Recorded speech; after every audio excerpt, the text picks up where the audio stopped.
Hey guys, today I'm going to be doing inoculations with grain spawn. So the grain spawn back there, blue oyster mushrooms and Italian oyster mushrooms, and then I have 24 bags of substrate.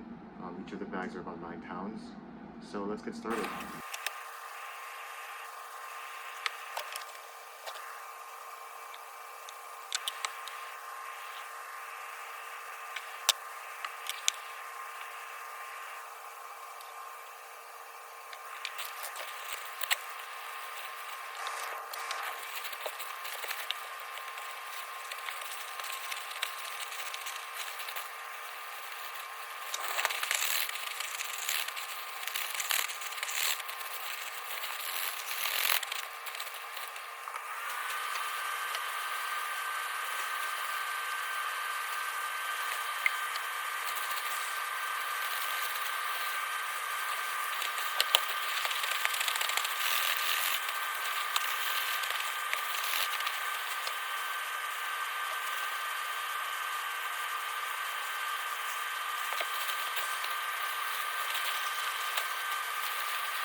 So it's been about a day since the inoculations, and so after I had done the inoculations um, for the with the grain spawn, I moved them into this colonizing room.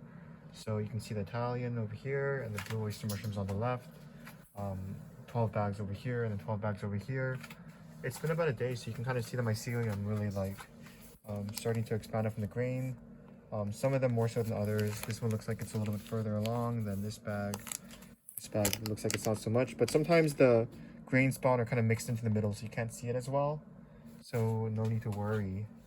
Um, Out of all of the ones that I did before, there are definitely a couple bags where the mycelium doesn't seem to have taken off. Like these were both done last week, but they are both like barely colonized. Like this looks like it's on day one as opposed to the one over here. But these 4 bags, I may have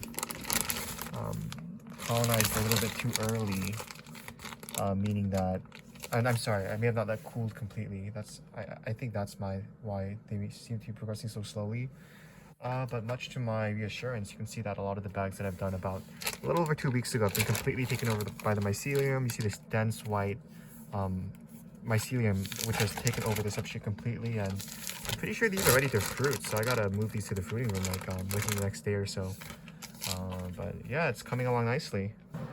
And I just wanted to show you what the fruiting room looked like. So I don't really have too much fruiting at the moment. These are a couple of the bags that I had been letting colonize for about 2 weeks. I think I brought them into the fruiting room a little bit too early because it's been a few days and they still haven't started pinning, but I'm pretty sure they should get started soon. And again, like the mycelium has like pretty much taken over the whole substrate, so I'd be surprised if they don't start pinning soon. We got lines being down here, side fruiting, or top fruiting that is. Yeah, I'm still like trying to figure out what the best way to get everything to fruit is. I'm pretty sure that most of these are better side fruited. But I saw Southwest Mushrooms kind of like open up the top and put it on the side for the lion's mane. So I'm just trying that out. And then here's a lion's mane that's a little bit further along. This one, it kind of has a pink hue. I don't know if that's indication of some sort of like bacterial infection, if that's what it's supposed to be, and it just gets whiter later on, because these ones over here kind of have like a pink hue as well. So it's a little bit concerning, but I'm gonna just let it grow up for now. And then over here we have a yellow oyster mushroom, so not too much pinning going on, but it's starting to come out over here, and you have these larger clusters forming at the top. I think that I made the cuts a little bit too big, and so you kind of see, I wasn't as careful as I should have been. You can see the cuts over here. I think I should have made the cuts smaller because the fresh air kind of went to the top and now it's forming up there when I wanted the fruit on the side. And the blue oyster mushrooms are pinning and growing really well, so it's been a few days, like 3 days since they started coming out, and they should be full size within the next few days, I think. Yeah, again, I think I may have made the slits a little bit too big because these are really dense clusters. I'm wondering if it's almost too many of them at the same time, so maybe I'll make the cuts a little bit smaller, and then the same thing over here. We don't have anything coming out from this bag, but that's all right. I'm sure it'll come out at some point. So yeah, that's pretty much where I am with the fruiting room, and I'm just happy that I was able to get the fruiting started, even if it's imperfect with the new bag method, because I have the farmers markets coming up in like about a month from now, and I want to be ready by then. So very excited and looking forward to the next steps.